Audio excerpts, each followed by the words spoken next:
വിക്ഷേപണ വാഹനം കുതിച്ചുയരുകയാണ്. ഈ ദൃശ്യങ്ങളിലേക്ക് പോകും.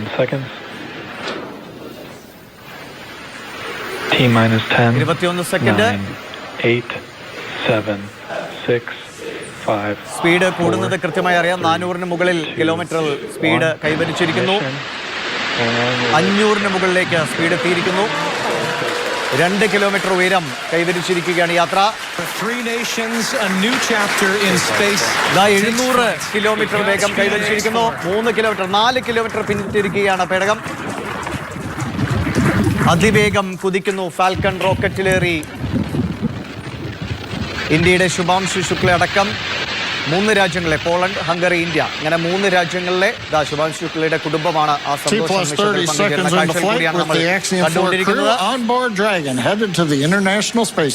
1000 കിലോമീറ്ററിലേറെ വേഗം കൈവരിച്ചിരിക്കുകയാണ്. Power and telemetry nominal. Stage 1 throttle. We're throttling down the 9 Merlin engines. We're into the throttle bucket, preparing for max Q. 16 kilometre altitude കൈവരിച്ചിരിക്കുന്നു. Max Q. വേഗം 2000 കിലോമീറ്ററിലേക്ക് എത്തുന്നു.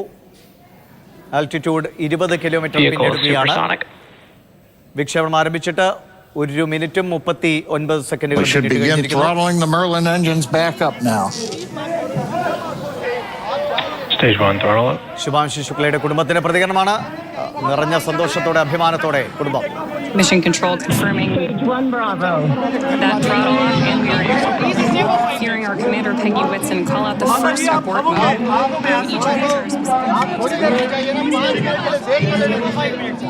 Dragon would abort to save. സത്യത്തിൽ ഇപ്പോൾ അവർക്ക് പ്രതികരിക്കാനുള്ള ഒരു മനസ്സല്ല, വലിയൊരു അഭിമാനത്തിന്റെ നിമിഷമാണ്. ചരിത്ര നിമിഷത്തിന് സാക്ഷിയായിക്കൊണ്ടിരിക്കുകയാണ്. അതുകൊണ്ടാണ് മാധ്യമങ്ങളോട് മാറാനും അവർ ആവശ്യപ്പെട്ടത്. ആ യാത്ര ഇതാ തുടരുന്നു. 6000 കിലോമീറ്റർ വേഗം കൈവരിച്ചിരിക്കുന്നു. Altitude 63 kilometre പിന്നിടുന്നു. കൃത്യമായി ഓരോ ഘട്ടവും വിജയകരമായി പൂർത്തിയാക്കിയാണ് ഈ ചരിത്ര ദൗത്യം മുന്നോട്ട് നീങ്ങുന്നത്. വ്യത്യസ്ത ദൃശ്യങ്ങൾ ഇപ്പോൾ SpaceX ലഭ്യമാക്കുന്നുണ്ട്. Then again followed by stage separation, ignition of that second stage engine, which we are already preparing for, as well as the first stage's boost back burn. With that confirmation from Mission Control that we are throttling the first stage engines down, we are expecting MECO at T+2 minutes and 26 seconds. 100 kilometre altitude ഇപ്പോൾ കൈവരിച്ചിരിക്കുകയാണ്. Stage separation confirmed.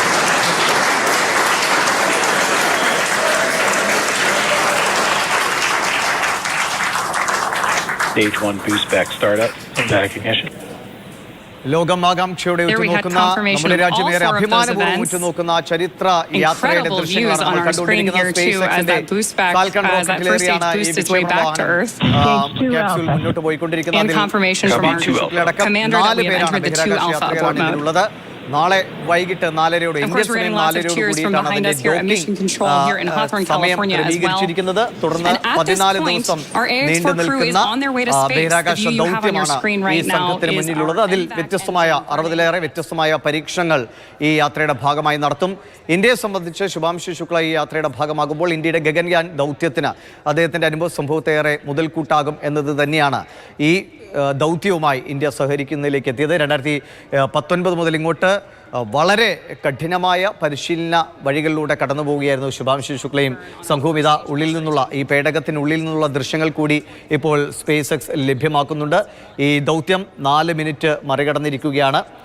163 kilometre altitude കൈവരിച്ചിരിക്കുന്നു.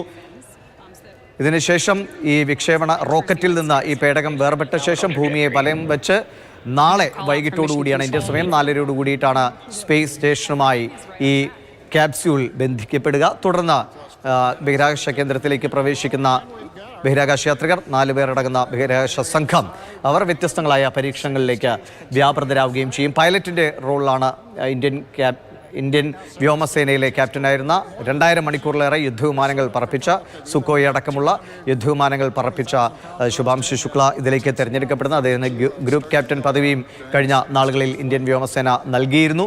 ഈ വർഷങ്ങൾ നീണ്ട പരിശീലനത്തിനൊടുവിൽ ഗഗൻയാൻ സംഘത്തിലെ ഒരാൾ കൂടിയാണ് ശുഭാംശു ശുക്ല. അങ്ങനെ വലിയ റഷ്യയിലടക്കം വിവിധ ഇടങ്ങളിൽ വിവിധ രാജ്യങ്ങളിലായി നടന്ന പരിശീലന പ്രക്രിയകളുടെ ഭാഗമായിട്ടാണ് ഈ ഒരു ദൗത്യത്തിൽ ഈ 4 പേരും തിരഞ്ഞെടുക്കപ്പെടുന്നത്, അതിനുവേണ്ടി സജ്ജരാകുന്നത്. നമുക്കറിയാം, നേരത്തെ നടക്കേണ്ട ദൗത്യമായിരുന്നു. പലവിധ സാങ്കേതിക തകരാറുകൾ, കാലാവസ്ഥാ പ്രശ്നങ്ങൾ, അങ്ങനെ പലതും ഈ യാത്രയെ 7 തവണ മാറ്റിവെപ്പിച്ച ശേഷമാണ് ഇന്ന് ഈ യാത്ര നടക്കുന്നത്. ഏറ്റവും ഒടുവിൽ ചെറിയൊരു ഇറർ, അതും ക്ലിയർ ചെയ്തുകൊണ്ടാണ് പിന്നീട് ഈ യാത്ര നേരത്തെ പറഞ്ഞതുപോലെ 12:01 ആ വിക്ഷേപണം നടക്കുന്നത്. ഇപ്പോൾ 163 കിലോമീറ്റർ ആൾട്ടിറ്റ്യൂഡിലാണ് ഈ വിക്ഷേപണ വാഹനം ഉള്ളത്. സുരക്ഷിതമായ നിലയിൽ തന്നെ മുന്നോട്ട് പോകുന്നു ഈ ദൗത്യം എന്നതാണ് സ്പേസ് എക്സിൽ നിന്ന് ലഭ്യമാകുന്ന വിവരങ്ങൾ.